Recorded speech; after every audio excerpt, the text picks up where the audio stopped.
संवाद लाइव। इस वीडियो को लाइक करें, हमारे चैनल को सब्सक्राइब कर बेल आइकन जरूर प्रेस करें हमारी न्यू वीडियो सबसे पहले देखने के लिए।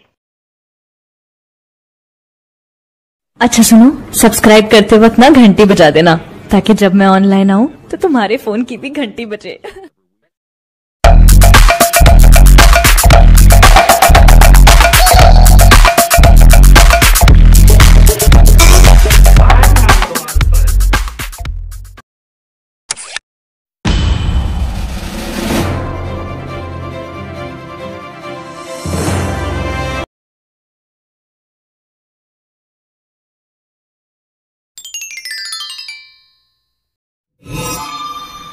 सबसे पहले आप देख लेते हैं कि शिक्षण विधियां कितनी प्रकार की होती हैं। तो शिक्षण विधि होती है दो प्रकार की। जो पहली विधि है वो है शिक्षक केंद्रित विधि, अर्थात इस विधि का जो केंद्र होता है, केंद्र बिंदु होता है वो शिक्षक होता है। दूसरा होता है बाल केंद्रित विधि। इस विधि के अंतर्गत बालक को केंद्रित माना जाता है। ठीक है, जो यह विधि है यह मनोवैज्ञानिक विधि नहीं मानी जाती है, जबकि बाल केंद्रित विधि मनोवैज्ञानिक विधि मानी जाती है, क्योंकि इसमें बालक का अध्ययन किया जाता है। शिक्षक केंद्रित विधि 3 प्रकार की होती है और बालक केंद्रित विधि होती है 14 प्रकार की। चलिए आगे देखते हैं। हम आज शुरू करने वाले हैं शिक्षक केंद्रित विधि। ठीक है, ये जो विधि है ये होती है 3 प्रकार की, जिसमें पहला होता है व्याख्यान विधि, दूसरा होता है व्याख्यान प्रदर्शन विधि और तीसरा होता है प्रदर्शन विधि। ये 3 प्रकार की विधि होती हैं जो कि शिक्षक केंद्रित विधि होती है। आप यहाँ देख सकते हैं कि शिक्षक केंद्रित विधि के अंतर्गत 3 विधियां की जो मैंने आपको बता दी अभी। छात्र केंद्रित विधि के अंतर्गत आती हैं 14 विधियां, जिनमें पहला है खेल विधि, दूसरा प्रश्नोत्तर, तीसरा शैक्षिक पर्यटन विधि, चौथा विश्लेषण विधि, पांचवा संश्लेषण विधि, छठा आगम विधि, सातवां निगमन विधि, आठवां परियोजना विधि, नौवां समस्या समाधान विधि, 10वां है अन्वेषण विधि, 11वां विचार विमर्श विधि, 12वां डाल्टन या ठेका विधि, 13वां है क्षेत्रीय शिक्षण विधि और 14 है खोज विधि। तो ये जो 14 विधियां हैं ये आती हैं छात्र केंद्रित विधि के अंतर्गत। तो शिक्षक केंद्रित विधि में जो मैंने आपको बताया व्याख्यान विधि, तो यह सबसे पुरानी विधि है।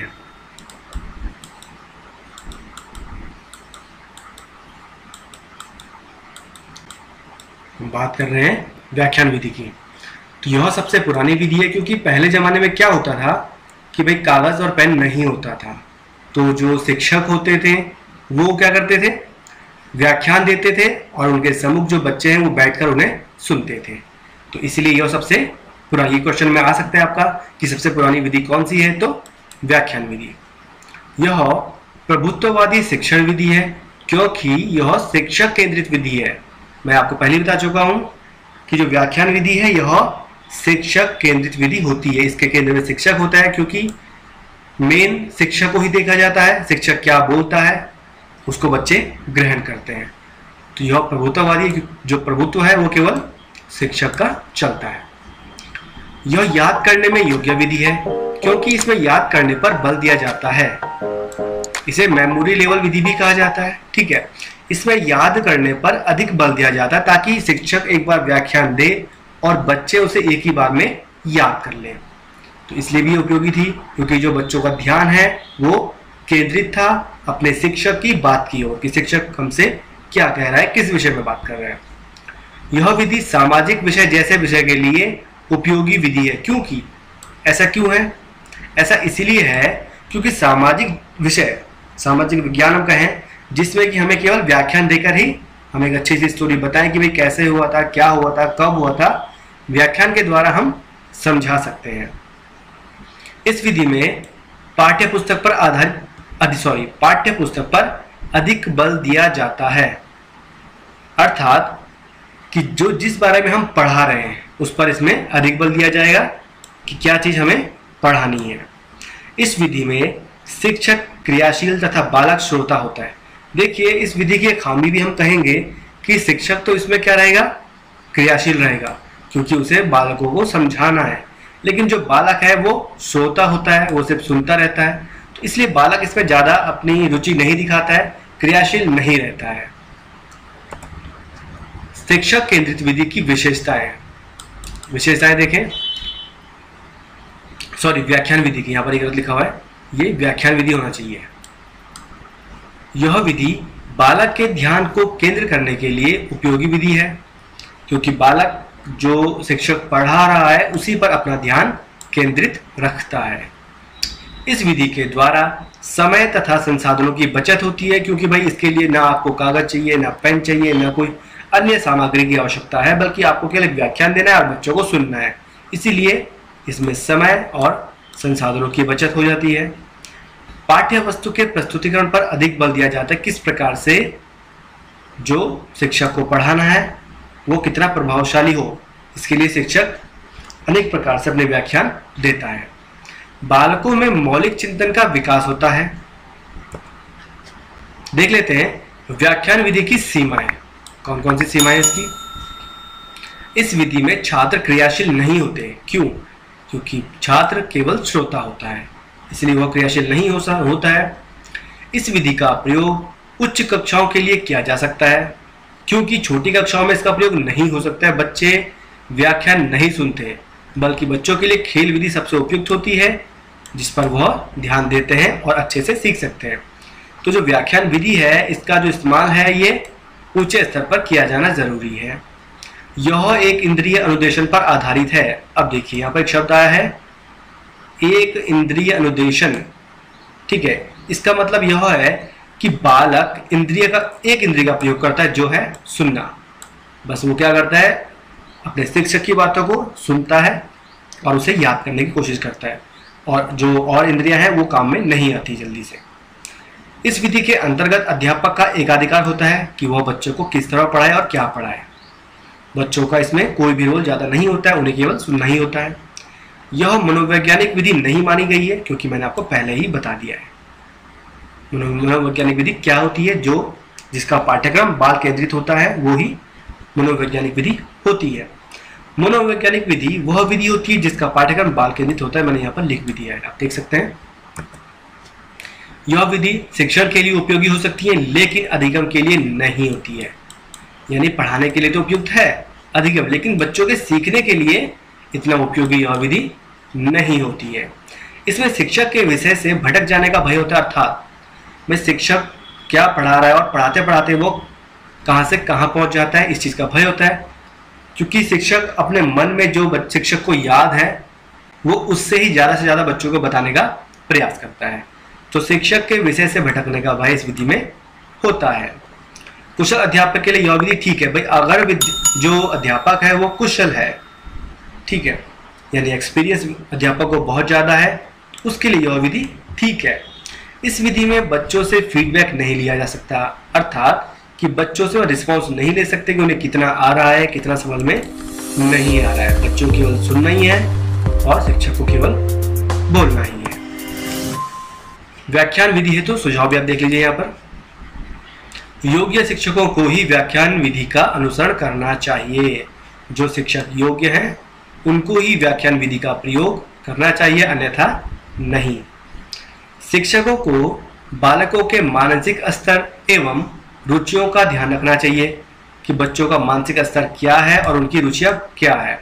इसी के आधार पर शिक्षक को अपना जो व्याख्यान है वो देना चाहिए। व्याख्यान के समय विकासात्मक प्रश्न पूछने चाहिए, जिससे कि बालक को एक सही दिशा निर्देश मिले। इस विधि का प्रयोग माध्यमिक कक्षाओं से आरंभ करना चाहिए। कॉलेज तथा विश्वविद्यालय के स्तर पर उपयोग अधिक किया जाना चाहिए, क्योंकि मैं आपको बता चुका हूँ प्राथमिक स्तर पर यह विधि सही नहीं होती है। क्योंकि बच्चे माध्यमिक कक्षाओं में सक्षम हो जाते हैं कि भाई एकाग्र हो सकते हैं, शिक्षक की बातों को सुन सकते हैं, ध्यान केंद्रित कर सकते हैं, जबकि छोटे स्तर पर ऐसा नहीं होता है।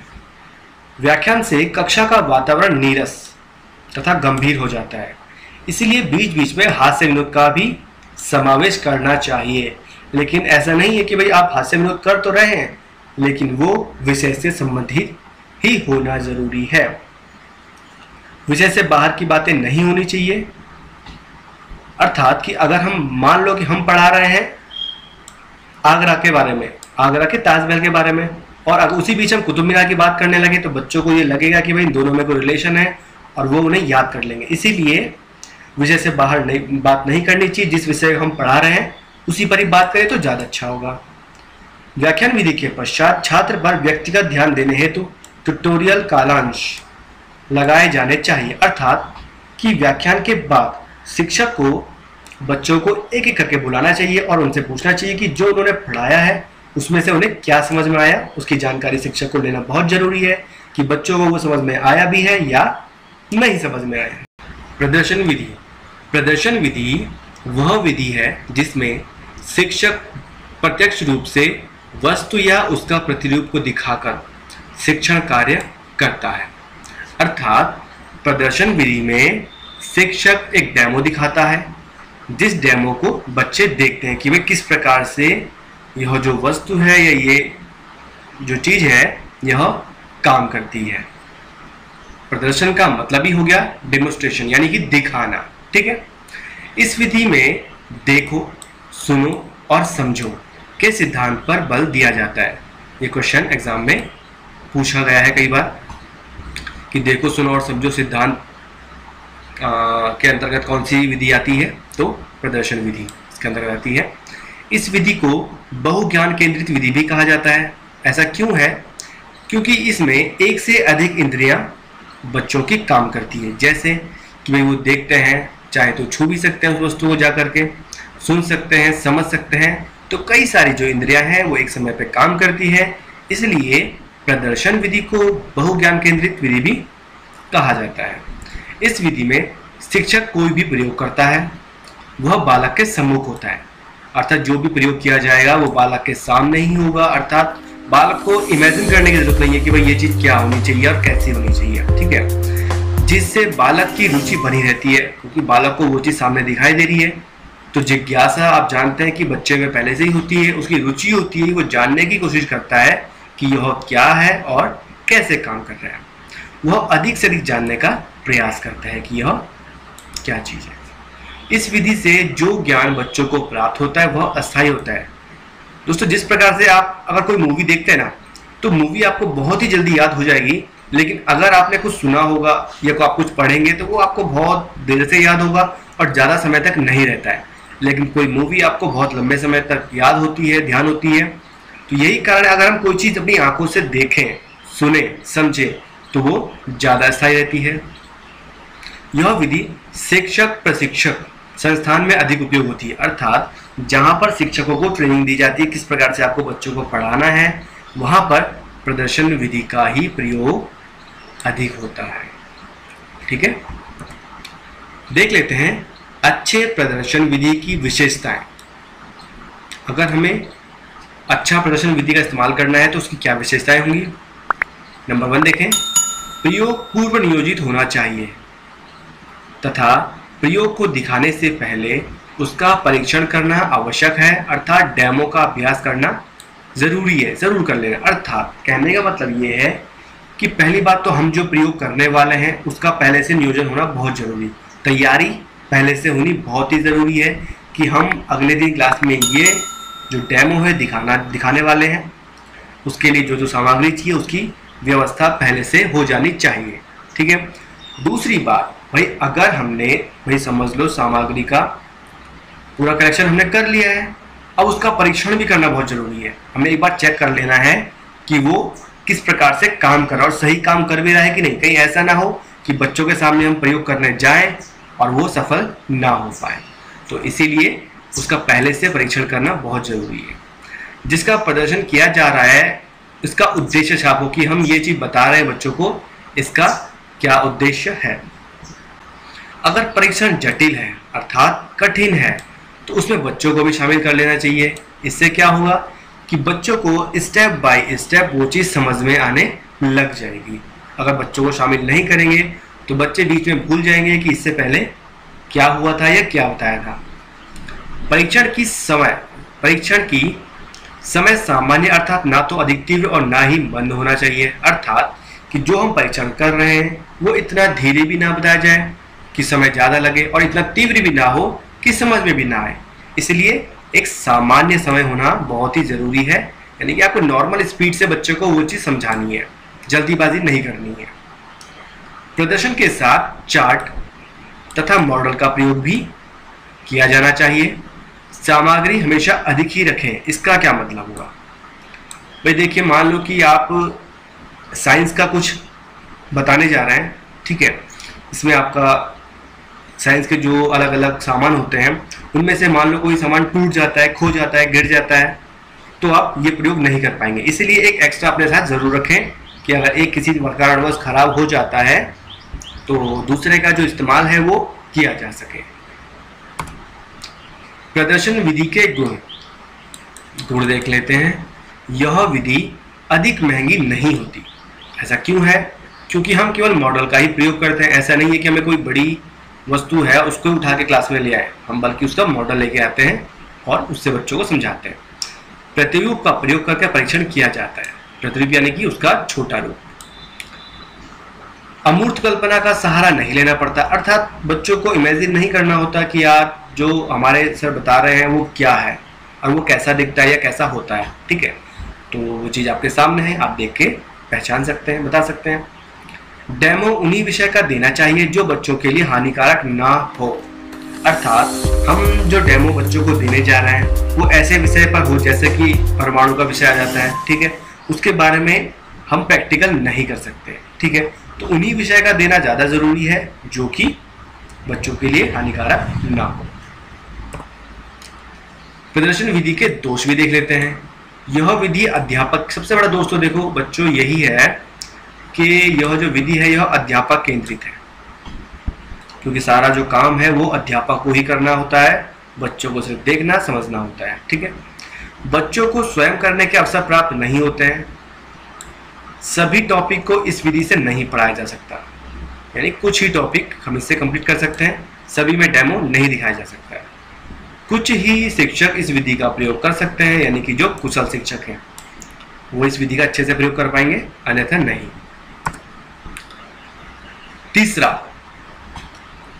तीसरी जो विधि है वो हम बात कर रहे थे शिक्षक केंद्रित विधि के अंतर्गत तीसरा आता है व्याख्यान प्रदर्शन विधि। ये ज़्यादा इंपॉर्टेंट नहीं है, एग्जाम में नहीं पूछा जाता है, लेकिन फिर भी 2-4 लाइनें मैं आपको उसके बारे में बता देता हूँ। यह शिक्षण विधि व्याख्यान विधि तथा प्रदर्शन विधि दोनों का ही मिला जुला रूप होता है। इसमें दोनों के ही गुण सम्मिलित होते हैं। इसमें व्याख्यान के साथ साथ प्रदर्शन भी किया जाता है और इस विधि के द्वारा शिक्षण कार्य को अधिक प्रभावशाली बनाया जा सकता है। वो कैसे? वो ऐसे कि अगर हम डेमो दे रहे हैं और साथ ही साथ हम उसका व्याख्यान भी कर रहे हैं, बता भी रहे हैं बच्चों को, ठीक है, तो ये दोनों क्या चीज, ये दोनों चीज हो जाएंगी कंबाइंड, जिससे और अच्छा बच्चों पर प्रभाव पड़ेगा। तो इसीलिए यह होती है व्याख्यान विधि। हम देख लेते हैं खेल विधि, जिसे हम प्लेइंग मेथड भी कहा जाता है। इसके जन्मदाता है फ्रोबेल इसके जन्मदाता है। जो खेल विधि नाम दिया है, ये नाम दिया है कुक ने। कुक जो थे ये फेब्रोल के क्या थे? छात्र थे। तो इन्होंने इस खेल विधि नाम इस विधि को दिया है। तो देख लेते हैं इस विधि के बारे में। इस विधि के अंतर्गत बिना तनाव के बालक सीखने का कार्य करता है। देखो, जब बच्चा खेलता है तो उस बच्चे के अंदर कोई भी तनाव नहीं होता है, वो खुले दिल से खेलने की कोशिश करता है और खेलता भी है, ठीक है। इसलिए बच्चे को ज्यादा समझ में आता है और उसका जो ज्ञान होता है वो अस्थायी भी हो जाता है। बालक स्वयं की गति से सीखता है। बालक खेल खेल में अपनी गति से ही सीखने का प्रयास करता है और सीखता है, उस पर कोई फोर्स नहीं होता है। बालक मुसीबत तथा बिना तनाव के सीखता है।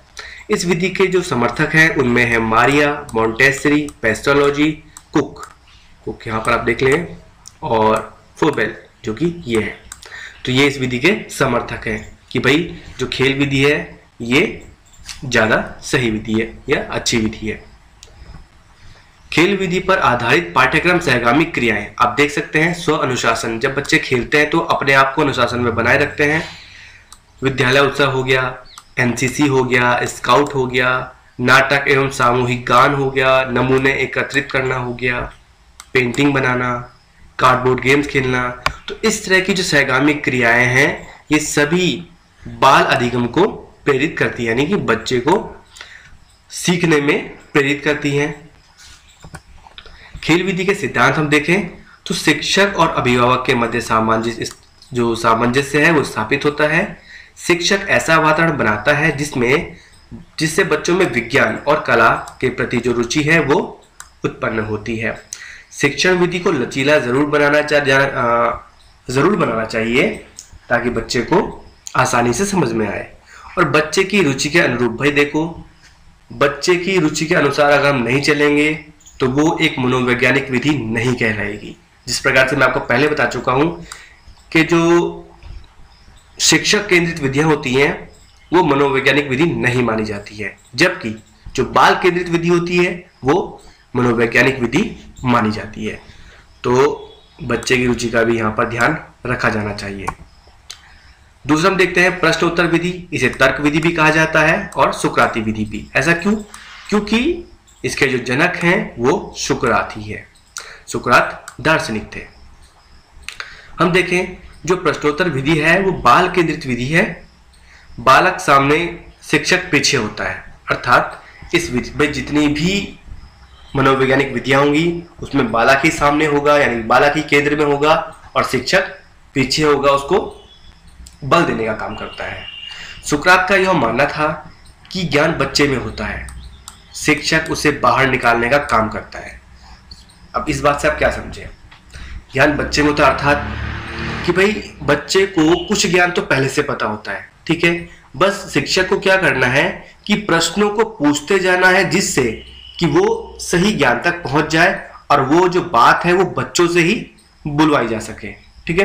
तो इसलिए सुकरात का यह कहना था कि ज्ञान बच्चे में होता है, शिक्षक केवल उसे बाहर निकालने का काम करता है। आप देख सकते हैं कि इस विधि के अनुसार पाठ्य वस्तु को प्रस्तुत करने से पहले उसकी जांच कर लेनी चाहिए।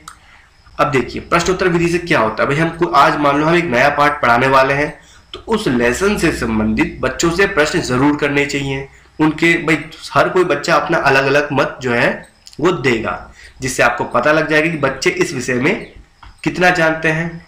तो देखना लिखा है अर्थात बच्चों के विषय के संबंध में प्रश्न पूछकर बच्चों के ज्ञान के बारे में जान लेना आवश्यक होता है कि बच्चों को जो हम पढ़ाने वाले हैं उस संबंध में कितना ज्ञान है।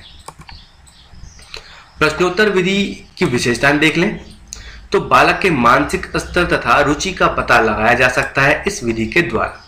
बच्चे हमें बता सकते, भाई देखो अगर बच्चों का जो मानसिक स्तर और रुचि है वो अधिक होगी तो बच्चे बिल्कुल सटीक जवाब देंगे, उनको कुछ तो थोड़ा बहुत पहले से पता होता है।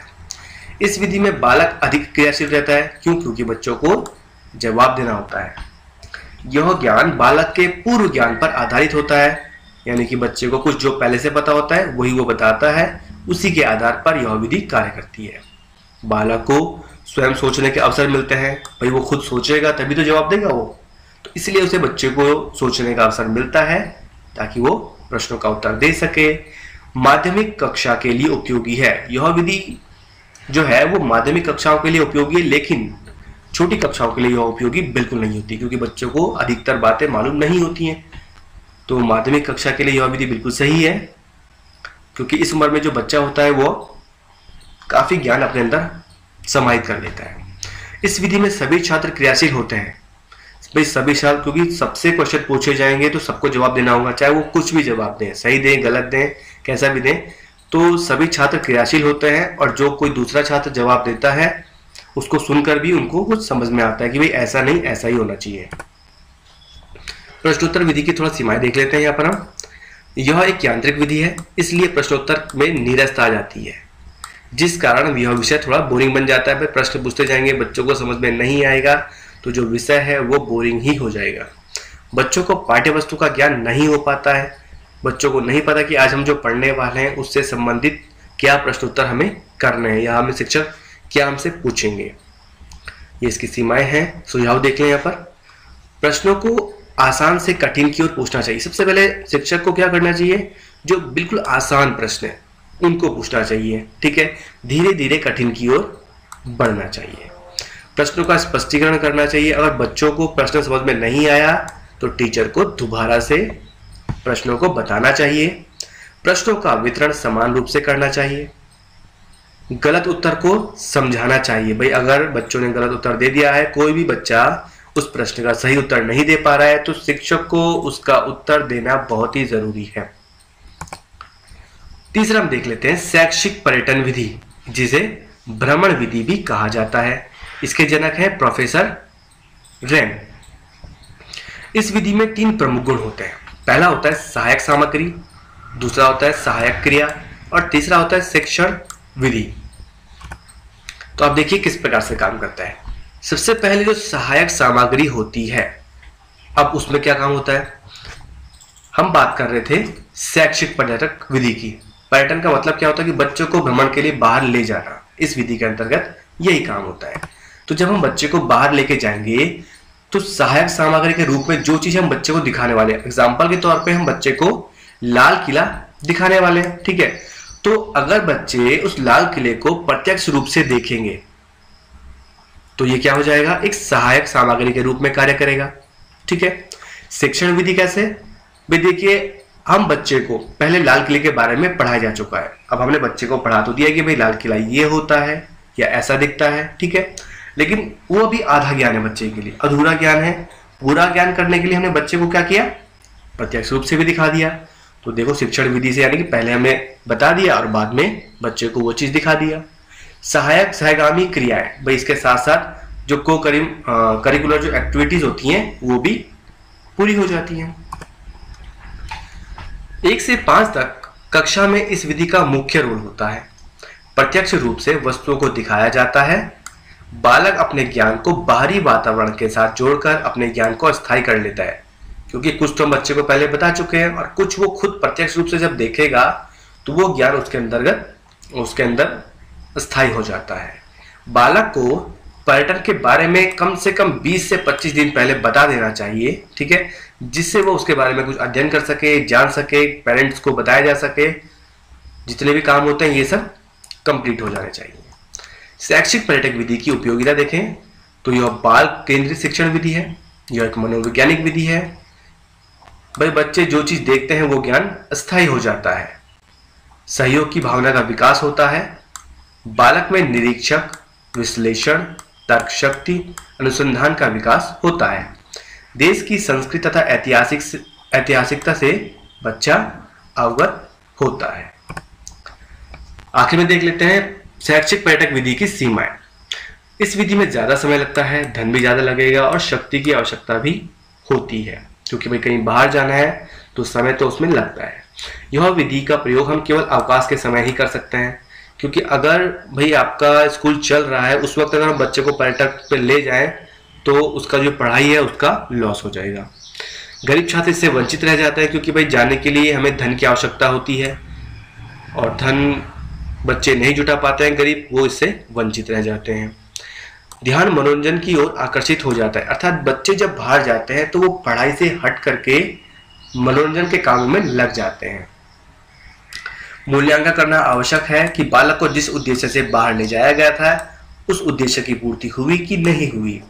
तो इसके लिए टीचर को भाई जब वापस पर्यटक विधि से हम पर्यटक देख करके या बाहर जा करके जब हम वापस आए अपनी कक्षा में तो बच्चों से इस बारे में प्रश्न पूछने चाहिए कि जो उन्होंने देखा वो क्या था, कैसे था, कि बच्चों को उससे कितना फायदा हुआ। इस वीडियो को अपने दोस्तों के साथ जरूर शेयर कीजिएगा और इस वीडियो में कमेंट करके हमें लाजमी तौर पर बताइएगा कि आने वाले वक्त में आप किस तरह की वीडियोस देखना पसंद करते हैं।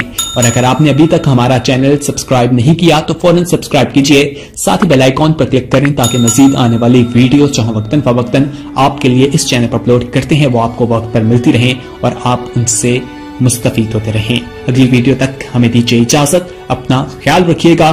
ताज़ा तरीन अपलोड्स की नोटिफिकेशन हासिल करने के लिए हमारे चैनल को सब्सक्राइब करें और साथ में दिए गए घंटी के निशान को दबाना ना भूलें।